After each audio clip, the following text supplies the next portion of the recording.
नमस्कार, मैं हूं पवन त्यागी। 1 जुलाई से मोदी सरकार के द्वारा बनाए गए नए कानून लागू होने जा रहे हैं और इन कानूनों में जो प्रावधान किए गए हैं, आईपीसी और सीआरपीसी एक्ट को जो बदला है, जो अंग्रेजों के ज़माने से चलते आ रहे थे, उन कानूनों में कुछ ऐसे कानून भी थे जिसमें आपको जानकर आश्चर्य होगा कि आज तक आतंकवाद डिफाइन नहीं था। जी हाँ, आपने सही सुना। देश की आज़ादी के बाद से इस देश में लगातार आतंकवाद होता रहा है और ऐसे समय में जब पाकिस्तान लगातार आतंकवादी घटनाएं कश्मीर में करता रहा, ऐसे में हमारे सीआरपीसी और आईपीसी एक्ट में आतंकवाद को डिफाइन नहीं किया गया था ठीक से। और इसी के कारण से आपने देखा कि देश विरोधी एक्टिविटी में जो लोग शामिल रहते थे, जो आतंकवादियों के मददगार थे, वो कानून में ये प्रावधान ना होने की वजह से छूट जाते थे। अब मोदी सरकार ने जो ये कड़े कानून बनाए हैं, उसमें 3 कानून बनाए हैं और उस 3 कानून को जब बनाया था तब ये विपक्षी पार्टियां हो हल्ला कर रही थी, इनको समझ में नहीं आया क्या करना है। लेकिन अब इनकी नींद खुली है जब संसदीय कार्य मंत्री ने यह घोषणा कर दी कि 1 जुलाई से हमारे नए कानून देश में लागू हो जाएंगे। अब इन्होंने पढ़ना शुरू किया, पढ़ा तो इनको पता लगा, अरे ये तो बड़ा सख्त कानून है। ईडी का कानून पहले से ही धन शोधन कानून सख्त बनाया गया, जिसके कारण जो भ्रष्टाचारी नेता हैं वो जेल की सलाखों के पीछे जा रहे हैं। अब इनको लगा कि ये आईपीसी और सीआरपीसी एक्ट बदल जाएगा, 3 नए कानून आ जाएंगे जिसमें आतंकवाद को नई डेफिनेशन दी गई है, जिसमें साक्ष्य को यानी एविडेंस, इसमें इलेक्ट्रॉनिक एविडेंस के लिए भी उसमें कानून बनाया गया है, जिसमें लव जिहाद जैसी घटना जो देश में होती हैं, अपनी पहचान छुपा करके और कोई विवाह कर लेता है, यौन संबंध किसी स्त्री से बना लेता है, इस पर कोई कानून नहीं था। धोखेबाजी की धाराएं लगती थी, 420 की धारा लगती थी, व्यक्ति एक आध 15 दिन महीने में छूट जाता था। मोदी सरकार ने इस पर भी संज्ञान लिया तो ममता बनर्जी बुरी तरह बौखला गई। ममता बनर्जी को लगा कि जितने अपराध पश्चिम बंगाल में हो रहे हैं, उनकी टीएमसी पार्टी के नेता उसमें इन्वॉल्व हो रहे हैं। जैसा संदेश खाली की घटना हुई, उसके बाद आपने देखा कि शाहजहां शेख जैसे लोग किस तरह का कुकृत्य कर रहे थे, और इसीलिए अब इनको समझ में आया कि ये तो बड़े सख्त कानून है। तो ममता बनर्जी ने मोदी जी को पत्र लिखा है। उन्होंने पत्र में लिखा कि जब ये कानून को पास किया गया तो उस समय कई सारे सांसदों को सस्पेंड कर दिया गया था और इसलिए आनन फानन में ये कानून पास हुए, हमें तो पता ही नहीं। लो जी, आप संसद में जब हल्ला कर रहे थे, जब कानूनों पर डिबेट हो रही थी, उस समय आप डिबेट का बहिष्कार कर रहे थे और आप अनुशासनहीनता करें, आपको संसद से सस्पेंड भी ना किया जाए, आप चाहते क्या हैं। लेकिन अब सस्पेंड हुए तो ये पत्र लिख रही है मोदी जी को कि ये कानून लागू ना हो। 146 सांसदों को, जिसमें 100 सांसद लोकसभा से और 46 राज्यसभा के सांसद सस्पेंड थे, तो ममता बनर्जी इनको लागू ना करने की गुहार लगा रही है मोदी जी से।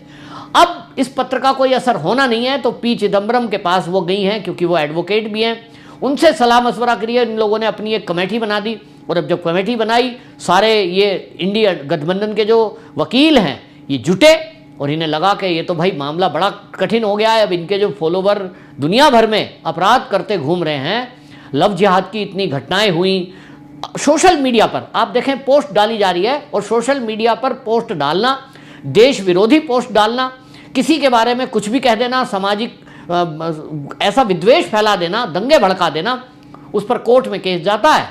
तो कोई कानून नहीं था, कानून नहीं था तो अपराधी छूट जाते हैं। अब इसमें ये जो प्रावधान किया है मोदी सरकार ने, अब इससे पूरी बौखलाहट इंडी गठबंधन में है। बहरहाल आपको बता दूं कि ये 3 कानून हैं। आईपीसी को भारतीय न्याय संहिता कहा जाएगा, जिसमें 511 धारा थी, जिसमें से अब क्या कर दिया है, 356 कर दिए और 175 धाराओं को बदला गया है। इसी तरह सीआरपीसी जो है उसको अब भारतीय नागरिक सुरक्षा संहिता कहा जाएगा, नया नाम दे दिया है, भारत का नाम जोड़ा है। इसी तरह एविडेंस एक्ट की जगह अब भारतीय साक्ष्य अधिनियम ये कानून में आ जाएगा। और जैसा मैंने आपको पहले भी वीडियो में बताया है कि आज तक अंग्रेजों के बनाए कानून चल रहे थे साक्ष्य के रूप में। जो सीसीटीवी फुटेज है या वीडियो है या फोटो मोबाइल पर खींची हुई है, उसको हमारे कानून के अनुसार साक्ष्य नहीं माना जाता था। अभी भी यदि कहीं मर्डर हो जाए, कोई दुर्घटना घटना हो जाए या पुलिस कोई एनकाउंटर करती है, तो आपने देखा होगा वो जो कैमरामैन आता है फोटो खींचने के लिए, वो अभी भी पेपर पर प्रिंट निकालता है उसका, जैसा आज के 50 साल पहले से चलता आ रहा था, और वही फाइलों में लगकर कोर्ट में पहुंचता है। यानी अगर पेन ड्राइव में आप कोई जज साहब को एविडेंस दे रहे हैं, उसको एविडेंस नहीं माना जा रहा है।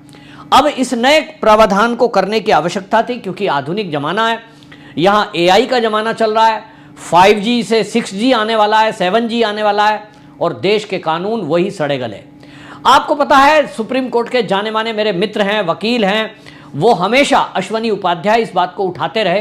कई सारी PIL उन्होंने सुप्रीम कोर्ट में डाली हैं। कानूनों को लेकर के वो हमेशा बताते रहे कि किस तरह के लचर कानून के चलते बहुत भयंकर अपराधी भी बहुत बार छूट जाते हैं, भ्रष्ट लोग छूट जाते हैं, और इसलिए इनको बदलने की आवश्यकता थी। तो ममता बनर्जी पत्र लिख रही हैं, दूसरी तरफ इंडी गठबंधन के नेताओं से मुलाकात कर रही हैं, और अब इनको लग रहा है कि इस कानून को लागू होने से कैसे रोका जाए। अब तो लागू होंगे, क्योंकि दोनों सदनों से ये पास हो चुके हैं, लेकिन इनकी नींद अब खुली है, क्योंकि अब 1 तारीख आने वाली है।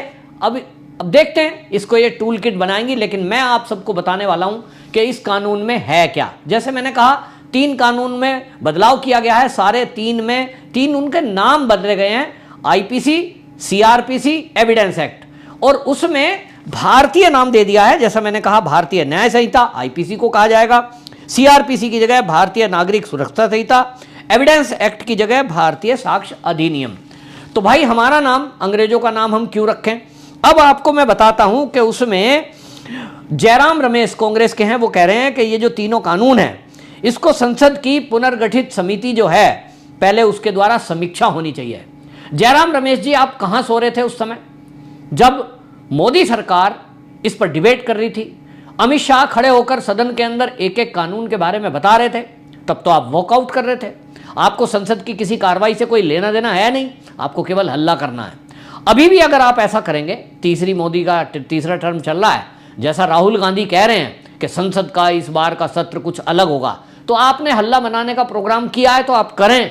मोदी जी ने निश्चित कर लिया है कि जैसे ये नए कानून तीनों पास कर दिए, आपको सस्पेंड कर दिया जाएगा अगर हल्ला करोगे, आपको बाहर कर दिया जाएगा यदि आप शोर शराबा करोगे, कानून का उल्लंघन करोगे, और मोदी जी अपना काम करेंगे। तो आप हल्ला करने की तैयारी रखिए। मोदी जी ने कई कड़े कानून पास करने की तैयारी कर रखी है। अब आपको बताता हूं, इसमें अभी तक जैसा मैंने कहा, राजद्रोह को देशद्रोह उसमें शब्द में बदला जा रहा है। मॉब लिंचिंग पर फांसी का प्रावधान इस नए कानून में है।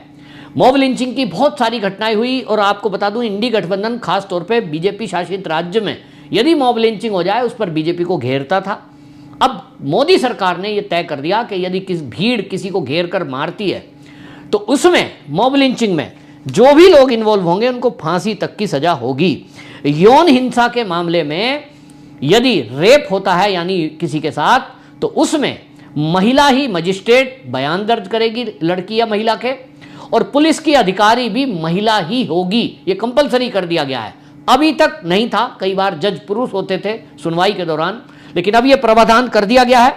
इसी तरह जैसा मैंने बताया, पहचान छुपाकर यौन संबंध बनाना, उसमें और गैंग रेप में 20 साल की सजा का प्रावधान या आजीवन कारावास, ये भी रखा गया है। इसी तरह बहुत सख्ती के साथ इसमें एक बदलाव किया है कि FIR जो है वो 14 दिन के अंदर अंदर पूरी जांच करनी पड़ेगी, और जिस दिन कोई याचिकर्ता थाने पहुंचता है उसको हमने एप्लीकेशन दी, थाने में जाकर अपनी कोई घटना के बारे में 3 दिन के अंदर जांच के बाद FIR दर्ज करनी पड़ेगी, और उसके बाद जांच को 24 घंटे के अंदर जज के सामने प्रस्तुत करना पड़ेगा, मजिस्ट्रेट के सामने। और न्यायाधीशों के लिए भी इस कानून में बदलाव किए गए हैं कि कोई भी जज, अभी आप देख रहे हैं बहुत सारे मामलों में जज क्या करते हैं, पूरी हियरिंग हो गई, पूरा प्रोसीडिंग हो गया कोर्ट में, और फिर कह देते हैं हमने फैसला सुरक्षित रख लिया है। वो फैसला सुरक्षित रखा ही रहता है। आपको लेटेस्ट अभी आप देखें, सुप्रीम कोर्ट में राहुल गांधी की मोदी कम्युनिटी वाली जो 2 साल की सजा हुई थी जिससे उनकी सदस्यता गई, सुप्रीम कोर्ट ने उस पर रोक लगाई, और उसके बाद क्या किया, वो फैसले को अभी सुरक्षित रखा है, आगे सुनवाई नहीं हुई, उसको रोक लगा दी। अब इसमें नए कानून के तहत 45 दिन तक मैक्सिमम कोई जज फैसले को रोककर सुरक्षित रख सकता है, इससे आगे नहीं। इसी तरह एक और सबसे खास बात जिसके कारण ममता बनर्जी और बाकी जो लोग हैं, अब इसको जानने के बाद राहुल गांधी हो, सोनिया गांधी हो, ये सब इनके तोते उड़ने वाले हैं, सिद्धेशी भाषा में कहें तो। और इसीलिए ममता बनर्जी ने मोदी जी को पत्र लिखा है, इसीलिए ममता बनर्जी दौड़ी दौड़ी चिदम्बरम के पास आई है, इसीलिए इसमें जयराम रमेश बोल रहे हैं पूरा इंडी गठबंधन इसमें घबरा रहा है, पूरी तरह कांप रहा है। और वो कानून जो मैं अब बताने जा रहा हूं, मोदी सरकार ने इसमें प्रावधान किया है, वो ये कि जो भी भारत के घोषित अपराधी होंगे उनकी प्रॉपर्टी भारत में तो जब्त होती ही रहती है, लेकिन अब इस कानून, नए कानून के तहत विदेशों में भी, भारत के बाहर भी जो उनकी प्रॉपर्टी है, सरकार भारत के कानून के अनुसार उस देश की सरकार से आग्रह करेगी और प्रॉपर्टी विदेशों में भी जब्त होगी। ये एक ऐसा कानून है जिसके कारण जिन्होंने देश का लूटा और वो विदेशों में भाग गए, वो सब के सब की प्रॉपर्टियां जब्त होंगी। जिन्होंने विदेशी बैंकों में पैसे जमा कर रखे हैं, वहां बड़े बड़े बंगले बना रखे हैं, और इसके कारण से पूरे विपक्षी पार्टी में हड़कंप मचा हुआ है। लेकिन मोदी जी ने ठान ही लिया है कि 1 जुलाई से ये कानून लागू होने जा रहे हैं। मैं आपसे पूछना चाहता हूं कि जो ये नए कानून हैं, क्या ये लागू होने चाहिए, या जैसा विपक्षी पार्टी कह रही है कि पहले इस पर पुनर्विचार होना चाहिए? आपकी क्या राय है? कमेंट बॉक्स में जरूर बताएं और इस वीडियो को शेयर भी करें। वंदे मातरम।